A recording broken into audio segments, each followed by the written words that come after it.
Hoy vamos a ver a Rusia como potencia, el inicio de la carrera espacial, la crisis del Suez y la crisis de los misiles.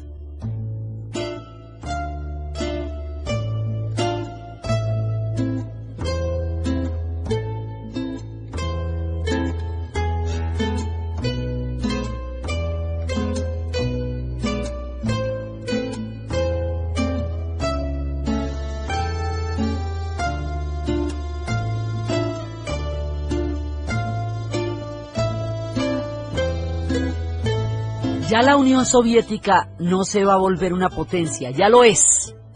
Ya no es que se vaya a perfilar, no, ya es una potencia. Quiere decir que todo el escenario mundial va a estar tutelado por la Unión Soviética de aquí en adelante. Ya vamos a salir de la esfera de influencia de Europa para empezar a trasladarnos por el mundo. Entonces, la vez pasada estábamos viendo el tema de Hungría y el tema de Berlín y la construcción del muro de Berlín y toda esta álgida situación en la Europa del Este. Ahora, la geografía se hace mucho más ancha. Entonces, van a pasar dos circunstancias que van a llevar a puntos de tensión geopolítica extremas, a pesar de la política de convivencia pacífica de Khrushchev. Va a haber momentos tensos aquí, porque el ajedrez que se está jugando es muy grande. Uno de los momentos de alta tensión va a suceder paralelamente al tema de la intervención de Hungría y va a ser la crisis del Canal del Suez.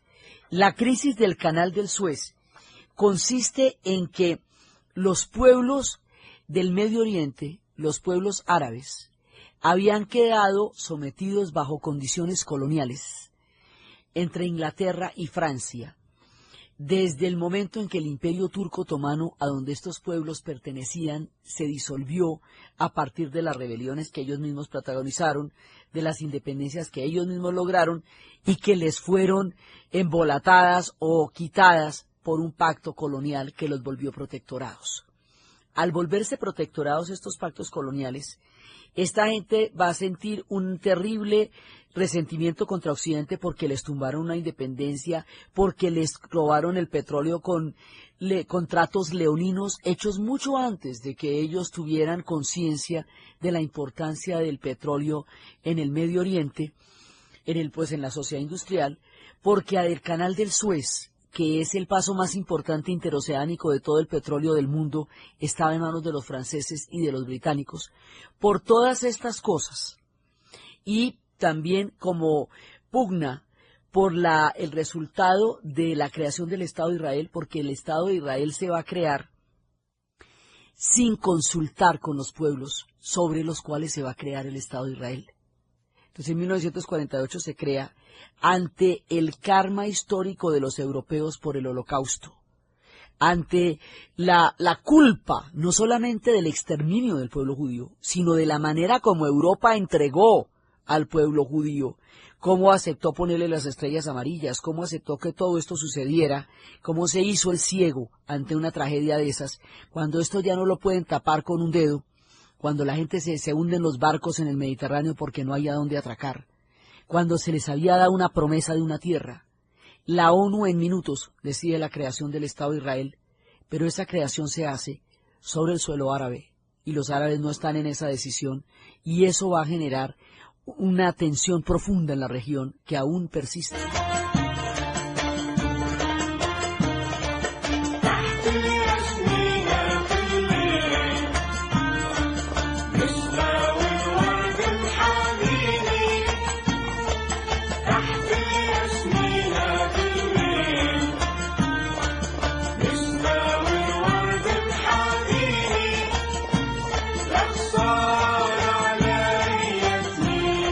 Ahora, esa tensión, toda esta cantidad de cosas van a pasar, lo que va a hacer que los pueblos árabes consideren que la intromisión de las potencias en su historia se vuelve degradante e inadmisible para ellos.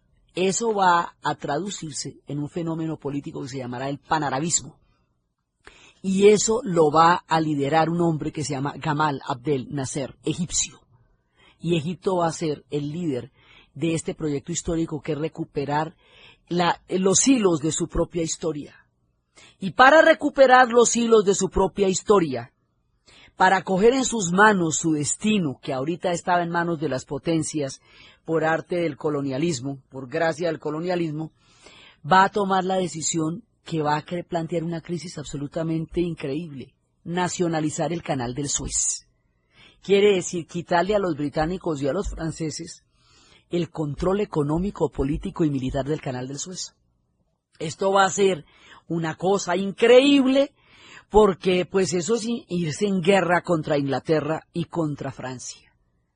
Y efectivamente lo hace. Y efectivamente Inglaterra y Francia se meten a una aventura militar para tratar de conservar el canal, que resulta en un desastre terrible. Y por el otro lado, ¿usted cree que contra una papaya de estas así de grande la Unión Soviética y los Estados Unidos se van a quedar callados? No, señor. La Unión Soviética y los Estados Unidos, al principio muy uno en contra del otro, ya con toda la pugna que hemos visto que se ha generado, pero finalmente terminan interviniendo y terminan, digamos, ordenando que salgan Inglaterra y Francia de allá. Inglaterra y Francia van a salir derrotados. La ONU interviene para que esto no se vaya a volver un conflicto de mayores proporciones, porque esto puede llegar a ser muy grave. Entonces es una crisis sumamente tensa, que se resuelve con la salida de los ingleses y los franceses del canal, con la nacionalización a favor de los egipcios, con el comienzo de la era panárabe, con lo que más adelante va a ser la República Árabe Unida, la RAU.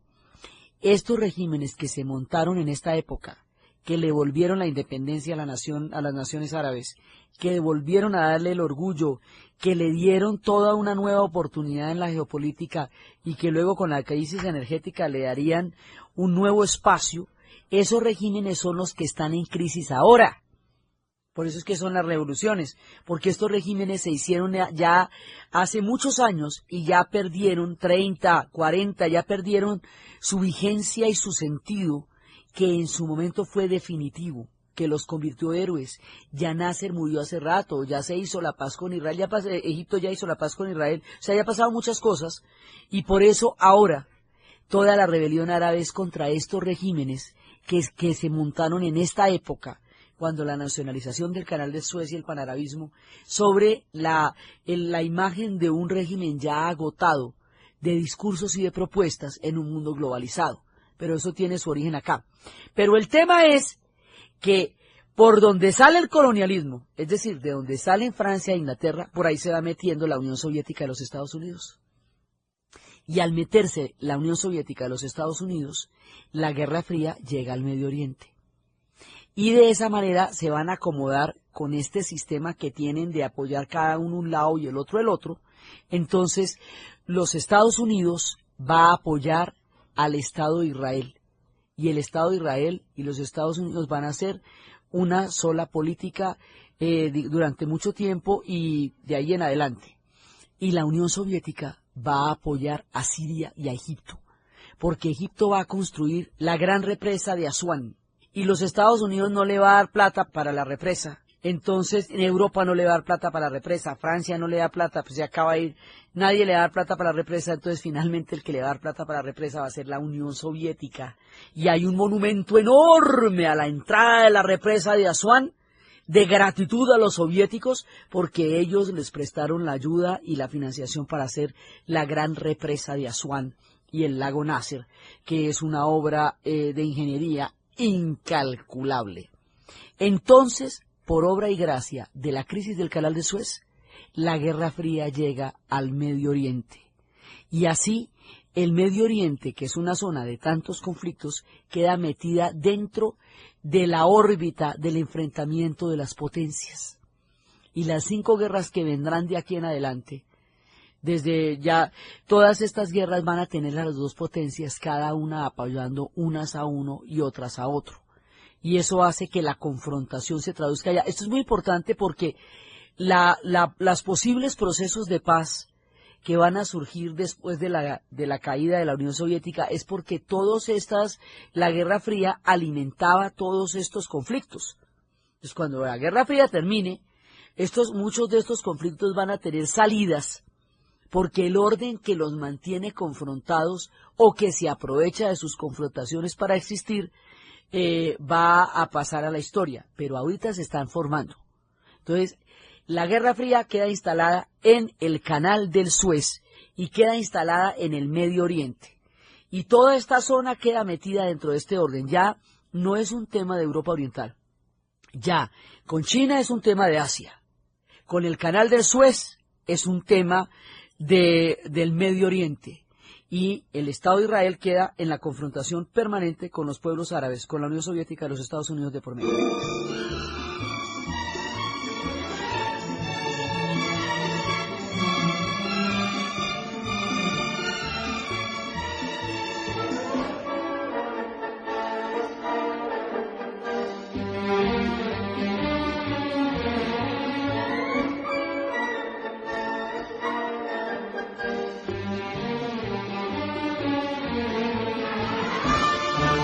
Y por el otro lado, esto se va volviendo un orden mundial, porque al otro lado de todas estas geografías, en América Latina, va a triunfar la Revolución Cubana. Donde el sol de tu bravura le puso cerco a la muerte. Aquí se queda la clara, la entrañable transparencia de tu querida presencia, comandante Che Guevara. Entonces, ¿qué pasa? Un movimiento que surge en la Sierra Maestra contra una dictadura corrupta, que era la dictadura de Fulgencio Batista, que se había convertido en el burdel de los Estados Unidos, que tenía un pueblo en las condiciones de hambre y de desigualdad más grandes, y que era el único sitio de juego era el garito, porque era donde estaban los grandes casinos, la mafia del Padrino, todo eso era el imperio de las mafias, y era el imperio de los cabarets, y era el burdel, pues así el sitio donde los gringos iban a invertir su capital de diversión y de juegos y de azar y de todo eso. Entonces, contra esa dictadura que se había convertido en un instrumento de toda la política de placer y prohibición de los gringos y que estaba a costa del hambre de los cubanos, se va a perfilar una rebelión. Y esa rebelión va a triunfar.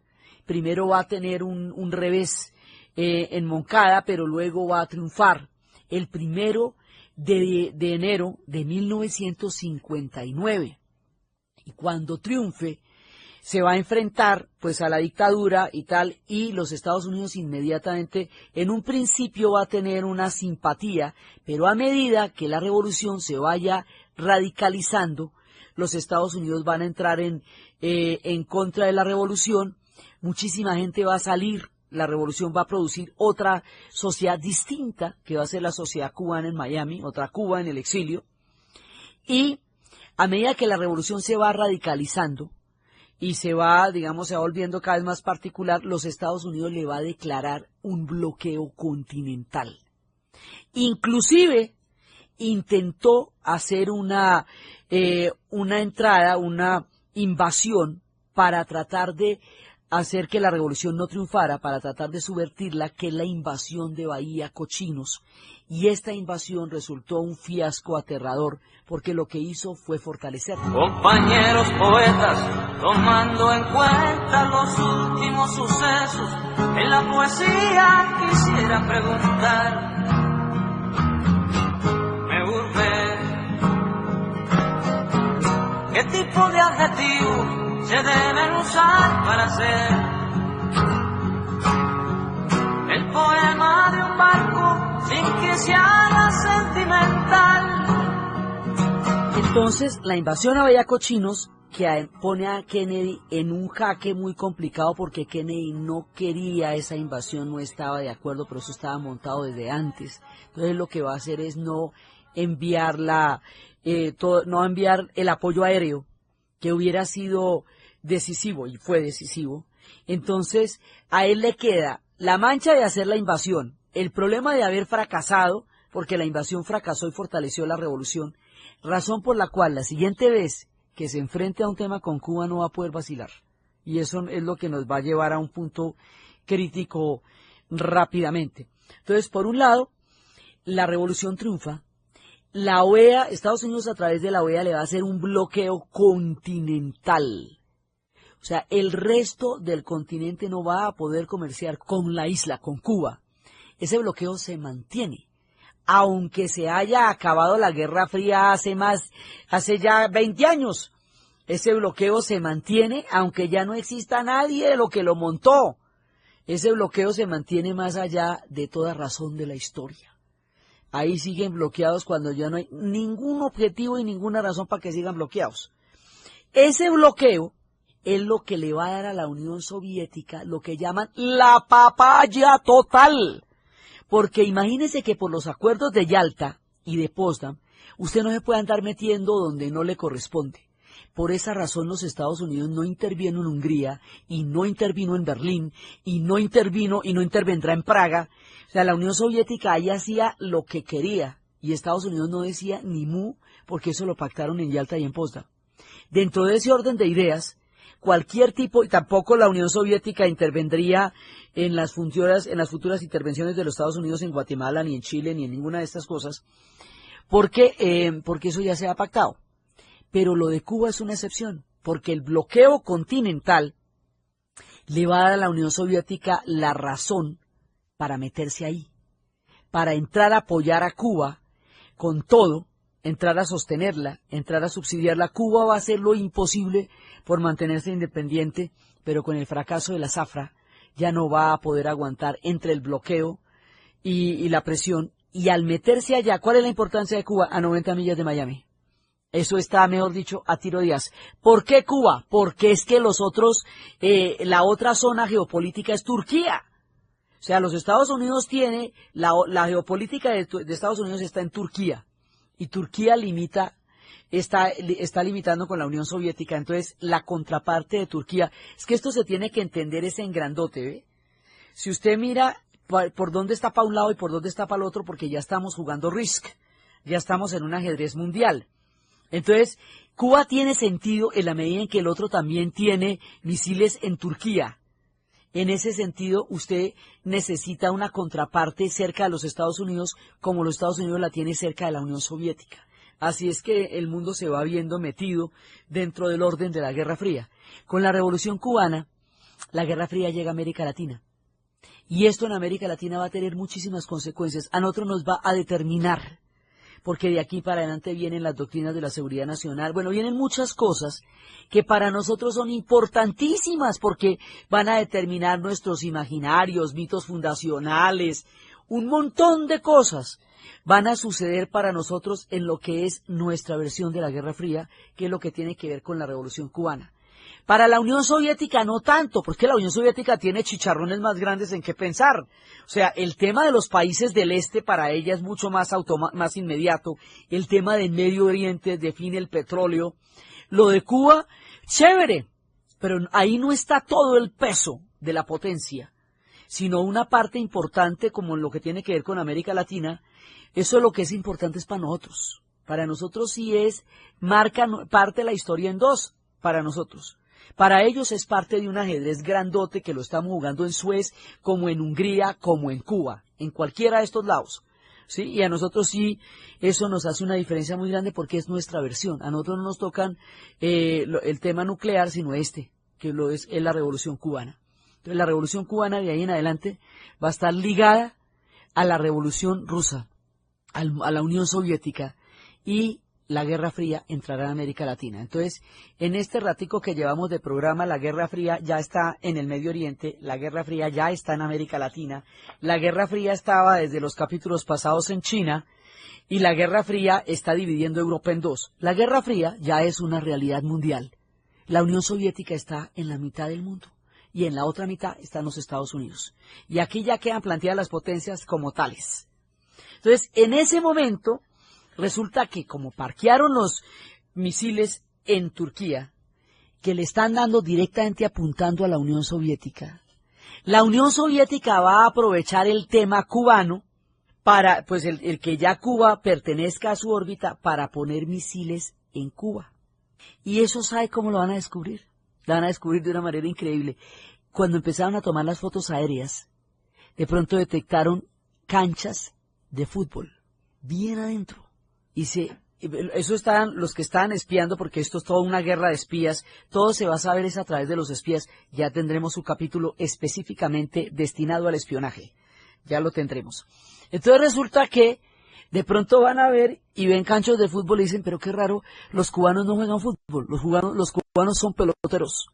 Eso lo saben los gringos, que son peloteros, ¿sí? Sí, esto es como para qué van a tener una cancha de fútbol ahí, y menos tan adentro, les llama la atención y empiezan a mirar y encuentran misiles en Cuba a 90 millas de Miami.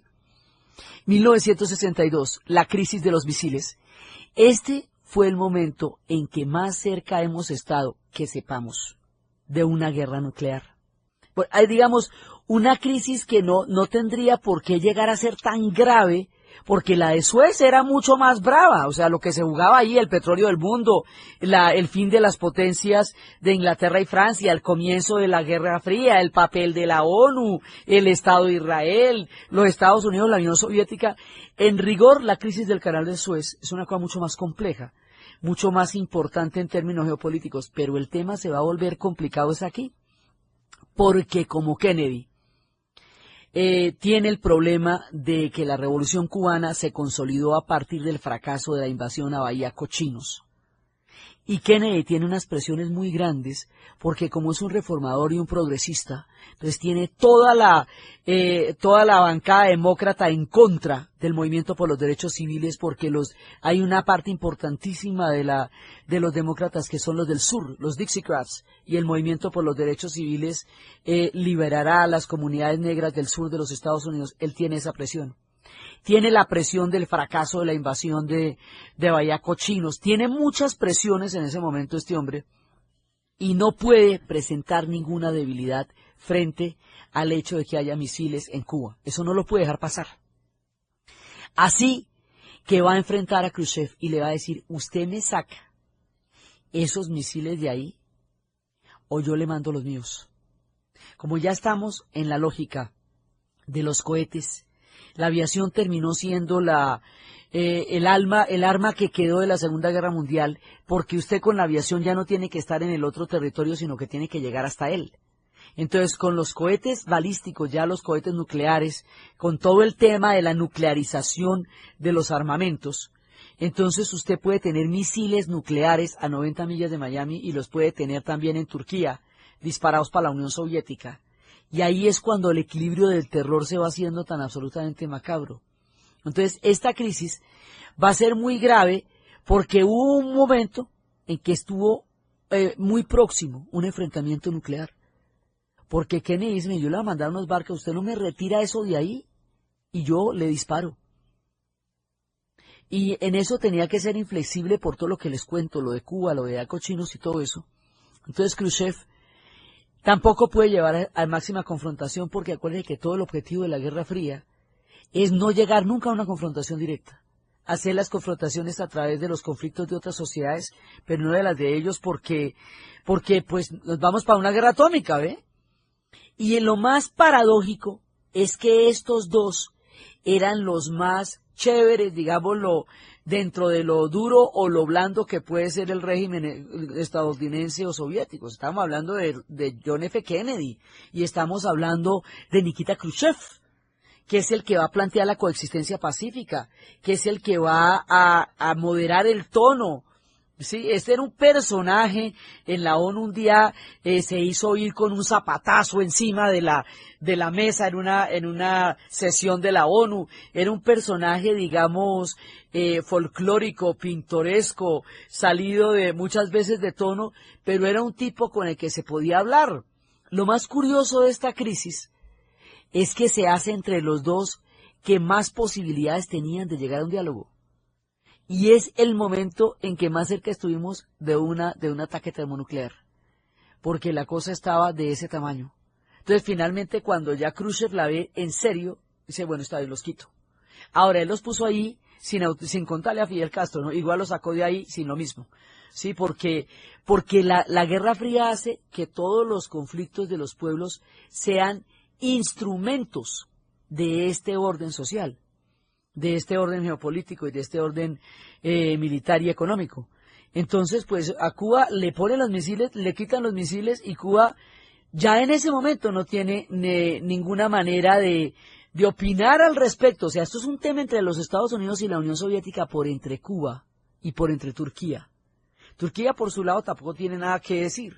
Sí, eso, digamos, son decisiones que se han tomado ahí. Turquía la tiene por ser de la OTAN.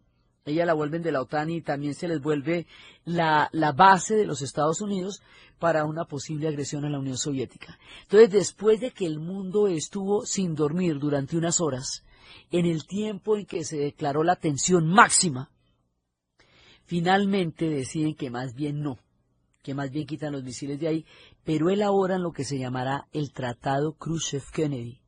Y el Tratado Khrushchev-Kennedy es cuando dice Nikita Khrushchev, yo le quito los misiles de ahí, pero usted me jura y me promete aquí mismo que no me va a invadir la isla. ¿Por qué? Porque cuando Cuba se independizó de España y Estados Unidos apoyó la independencia, dejó como, digamos, a manera de cuña, a manera de prebenda, porque Cuba, Estados Unidos la apoyó, sin Estados Unidos no se hubiera podido independizar porque estaba solita contra el Imperio Español, no podía, a pesar de lo débil que estaba ya el Imperio, y los Estados Unidos hizo la diferencia en esa independencia. Y después de eso se cobró como indemnización a Puerto Rico. Pero dejó un detallito en Cuba que llaman la enmienda Platt. La enmienda Platt dice que si los Estados Unidos sentía que sus bases o su seguridad en el Caribe llegara a verse de alguna manera afectada o de alguna manera amenazada, ellos podrían invadir a Cuba. Y entonces, en esa medida, la revolución pues sería una cosa que por la enmienda Platt, esto estamos hablando de 1898, cuando esto quedó después de la independencia, y mira la hora que vamos a poner en vigencia esto, Entonces ellos se van a meter con los exilados cubanos a apoyar la invasión a Bayaco Chinos, fracasa, y ahora con el tema de los misiles, entonces, y habían dejado una base que tenían desde la independencia, que es la base de Guantánamo.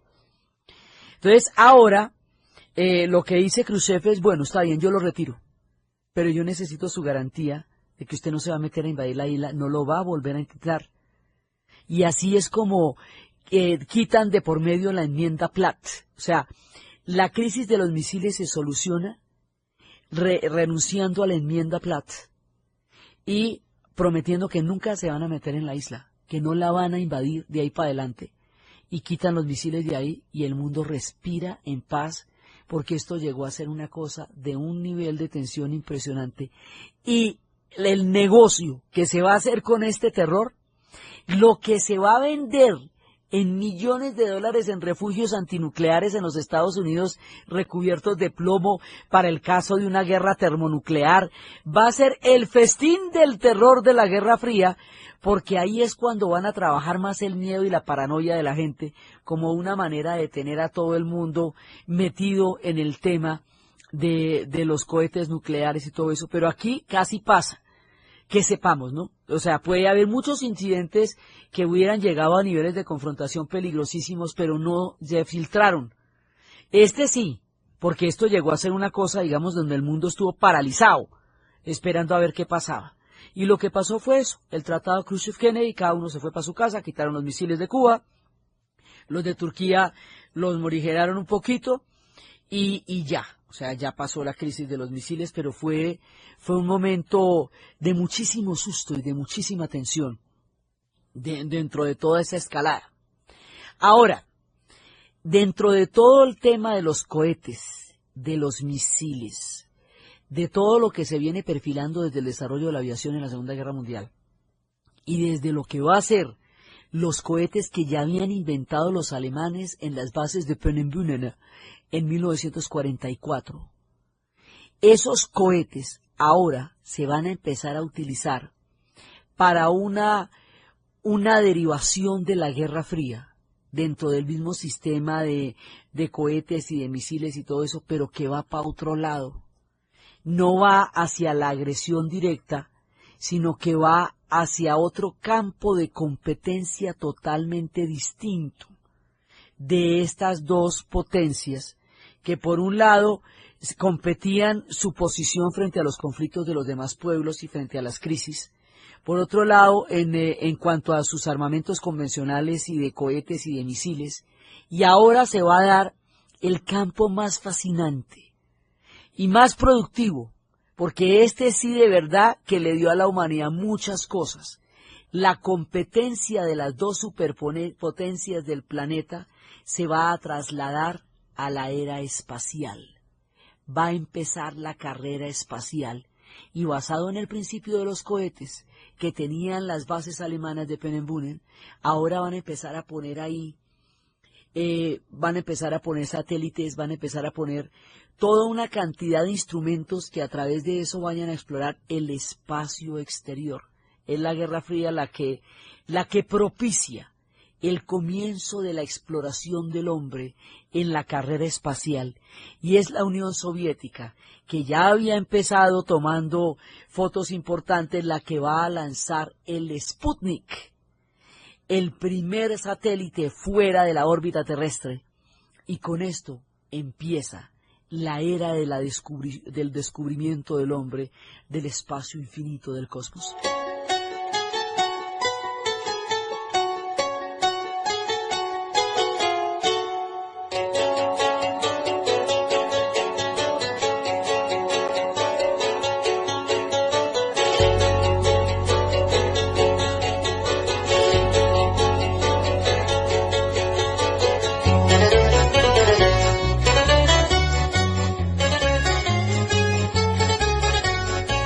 Después del lanzamiento del Sputnik 1, del cohete Sputnik 1, va a venir el Sputnik 2 y los dos lanzamientos van a ser exitosos.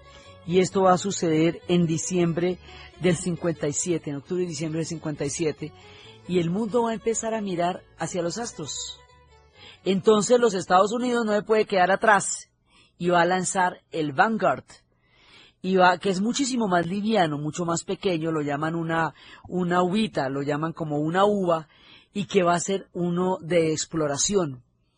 Entonces la Unión Soviética se va a fajar un golazo que va a ser importantísimo, importantísimo, porque van a lanzar, en el Sputnik 2 va la perrita laica, importantísima la perrita laica, porque ella es el primer ser vivo que va en un cohete y que demuestra que los animales, digamos, de cierta especie para arriba aguantan la ingravidez, porque ahí nos vamos a encontrar con la ingravidez, con las órbitas de la Tierra, con las capas de la atmósfera, de la biosfera. O sea, lo que se va a aprender en la carrera espacial es una cosa increíble, porque va a hacer que miremos un universo que hasta ahora solo estaba en la imaginación y en la literatura, y que ahora se va a convertir en una parte de el espectro de la visión del hombre.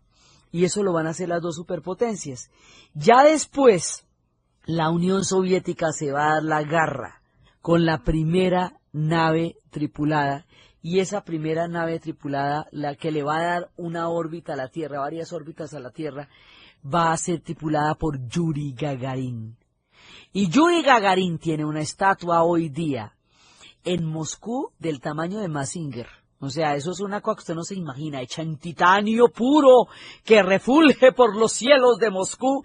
Todavía cuando ya ha caído todo lo que era este aparataje que estamos montando, queda intacta, y en estos días de aniversario, la figura incólume y eterna para la gloria de la Unión Soviética de Yuri Gagarin. Y ya, si tienen un hombre tripulando el espacio, ya nos toca irnos a por la Luna. Entonces, efectivamente, es la hazaña de Yuri Gagarin la que va a hacer que los Estados Unidos se proponga, y que Kennedy se proponga particularmente, el llegar a la Luna.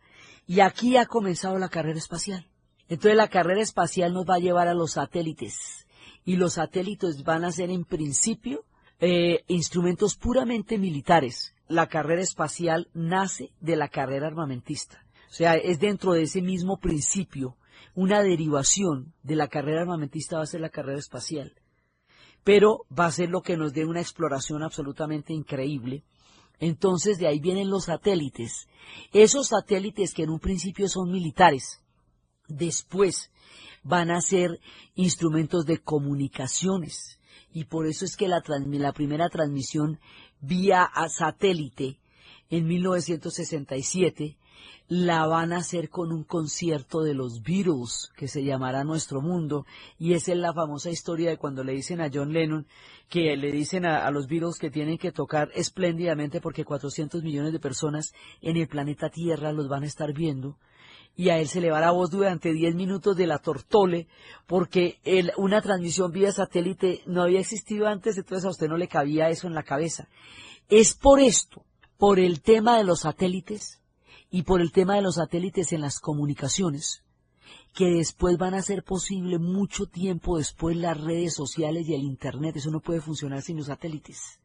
El GPS que usted tiene en el carro, eso es satélite. La navegación, toda la navegación se nos pega una componida se va a componer muchísimo con el satélite, porque entonces ya los barcos no dependen de las azarosas estrellas en las noches tapadas, o de los radares, sino que ya tienen un instrumento mucho más preciso, mucho más afinado, para poder determinar los rumbos de la navegación, que son los satélites. El satélite nos va a cambiar el caminado a todos, porque es lo que permite el mundo como se comunica hoy. O sea, el mundo globalizado es un mundo de satélites. Por eso es que estos primeros aparaticos, el Sputnik 1, el Sputnik 2, el Vanguard, que eran increíblemente primitivos y toscos y grandotes, van a ser en realidad el paso a una era cuyas consecuencias ni siquiera terminaremos de ver. La carrera en el espacio en este momento no sigue. En la actualidad, pues porque la Unión Soviética cayó, porque los Estados Unidos ahorita están en una crisis económica que no le permite continuarla. Ahora se van a empezar a volver los vuelos privados, y otros pueblos ya como China quiere lanzar cohetes al espacio. Pero, o sea, eso está en veremos desde el punto de vista de la Guerra Fría, que le dio todo el impulso para llegar a ser. Pero fue en este orden y en esta época en que el hombre desarrolló la tecnología suficiente para remontar los cielos, para salir del planeta originario, para mirar el universo, para empezar a conocerlo. Fue cuando empezaron a llegar las fotos de la Tierra como tal y descubren cómo es, que es achatadita, que tiene forma de pera. Cuando llegan las fotos del otro lado de la Luna y descubren que existe un otro lado, la cara oscura de la Luna, es cuando empiezan a llegar ya después lo que van a hacer las misiones a Marte para saber cómo es la situación, cómo es la composición en Marte. Es decir, todo el mundo del cosmos se nos abre a partir de un proyecto militar, y todo el mundo de la globalización se nos prefigura a partir del tema de los satélites. La Unión Soviética inaugura esta era, y es lo que le va a dar su sello máximo de potencia. O sea, el galardón de potencia más grande que usted puede tener es ser una potencia espacial. Y lo hace con su Sputnik, y con eso queda divina.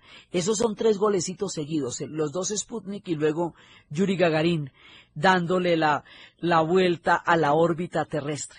Los Estados Unidos hará lo suyo, entonces el Vanguard, y luego empiezan las misiones Apolo, y finalmente el hombre en la Luna va a ser el máximo logro de los Estados Unidos, y luego existirán los laboratorios espaciales, y después habrá películas donde se muestre que al ser incompatibles las naves y los laboratorios espaciales, a la hora de una emergencia no se pueden ayudar. Entonces intentarán hacerlos compatibles y nos acostumbraremos a los astronautas y a Cabo Cañaveral y a los alunizajes en el caso de los Estados Unidos, o a los aterrizajes en el caso de la Unión Soviética, porque como ellos tienen una superficie terrestre casi infinita, para ellos era más fácil recibir los cohetes en tierra que en el mar. Entonces la Unión Soviética empieza esta era, y esto es lo que más va a hacer soñar al hombre. Esto es lo que más va a producir toda la capacidad de especulación del conocimiento y de la mente humana, porque nos va a dejar de cara al cosmos. Entonces todo esto que empezó en el muro de Berlín, que empezó en Yalta, que empezó en Potsdam, que empezó en Teherán, que empezó en las finales de la Segunda Guerra Mundial, que va a llegar a Europa del Este, que va a llegar a China, que va a llegar a América Latina, que va a llegar al Medio Oriente, ahora ya va en el espacio. Sí, o sea, ya la Unión Soviética ya está en la órbita de la Tierra. Miren el vueltonón que han dado desde el día de la batalla de Kursk hasta cuando están lanzando a una nave tripulada para darle órbitas a la Tierra.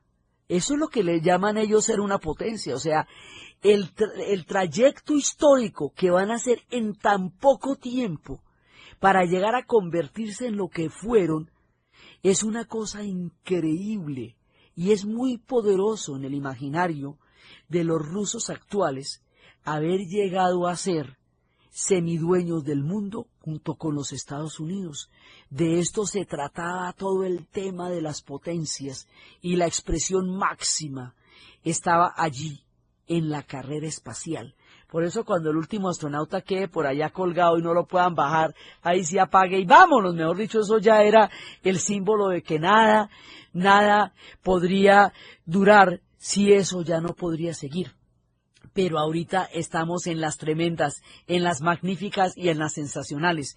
La Unión Soviética se complace en ser una potencia planetaria y ha logrado, junto con los Estados Unidos, que todo el planeta tenga que ver con ellos.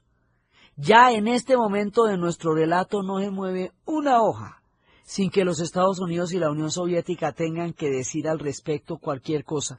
Se van a meter en África por toda la descolonización africana, a partir de los procesos de las independencias de los países africanos, que en 1960 van a ser más de 17 países los que se van a independizar. Ahí se van a meter. Eso después se van a meter en unas guerras maluquísimas en Angola y en Etiopía. Se van a meter en todas partes. Y sus intervenciones van a ser en términos generales nefastas, porque las dos potencias van a coger el planeta y lo van a convertir en este gigantesco ajedrez, independientemente de los intereses y de las culturas y de los destinos de los pueblos implicados en este gigantesco Risk. Y eso, va a ser una cosa que va a atropellar la realidad de muchísimos pueblos por cuenta de este conflictico de ellos dos persiguiéndose por el planeta. Pero la carrera espacial va a crear un punto altísimo en la historia de la tecnología humana y en la historia de la mirada del hombre sobre el conocimiento, sobre los astros y sobre su propio planeta. Y esto sí sucede en la escalada y en la competencia de las dos potencias, y la que inicia esta era en el mundo es la Unión Soviética. Eso, está dentro de los galardones de su historia, para ellos y para el mundo. Es una cosa que es clara. La forma como se interceptaban todos estos secretos, a través de los cohetes, de los satélites, de las armas convencionales, de dónde estaban, de cómo estaban, la forma como vamos a averiguar lo de los misiles en Cuba, lo de Turquía, es a través de un cuerpo especializado de hombres y mujeres que estaban allí para escuchar, para fotografiar, para ver y para contar, los espías. La Guerra Fría no se puede entender sin los servicios de inteligencia y sin el espionaje, porque ese es el campo fundamental donde se va a dar. Por eso hay que meternos en las profundidades de la KGB y de la CIA y de la MI5 y de la MI6 y de la Mossad para entender cuál es el lado más oscuro de todos estos juegos geopolíticos. Y eso es lo que vamos a ver en el siguiente programa, el tema de los espías. Entonces, desde los espacios de la crisis del Canal del Suez, del panarabismo, del triunfo de la Revolución Cubana, de la crisis de los misiles, del mundo espacial, de la Unión Soviética como superpotencia, de Yuri Gagarin, de los Sputniks y de toda la era espacial que se abre frente al hombre, en la narración Diana Uribe, en la producción Jessy Rodríguez, y para ustedes, feliz fin de semana.